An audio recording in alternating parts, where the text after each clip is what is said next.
Do you think that somebody like Rudy Giuliani, who is more of a secular candidate than, say, Mitt Romney, is going to have a leg up in the Republican primary because of this change of zeitgeist that you speak of? Well, it's actually, at the moment, I have to say, it seems to be having the opposite effect. The Democratic candidates are all pretending to be as pious as they possibly can be. You see Mrs. Clinton looking like a dog being washed and talking about how her faith got her through the impeachment crisis with her husband. People forget, of course, that it was Billy Graham and Jesse Jackson who got Clinton through that crisis by making him allowing him to pretend that he too was a person of faith. It's sordid. I think actually the Democrats are making a mistake by doing this, because I think people who genuinely are faithful in their hearts don't like to see religious hypocrisy, don't like people pretending to be more pious than they are.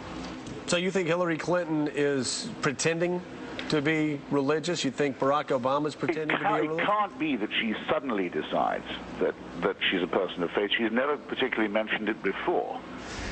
And all the Democrats seem to have concluded from the last midterms that, excuse me, from the last midterms that the finding is that it goes down well if you play to what are called the values voters, and that's a code word for the evangelicals. It's so obvious. You can see, as with everything Mrs. Clinton does, in fact, you can see the machinery working. You can see the wheels turning inside her head as she makes her maneuvers.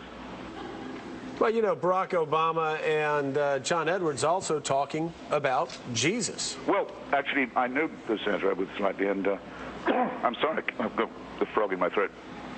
I know the Senator slightly, and I think he does have a genuine, rather uncomplicated faith, and I gather that Mr. Obama's been going to some rather rock and roll ethnic church in Chicago for some time. So for all I know, he believes that stuff. But I mean, if he does, then so much the worse.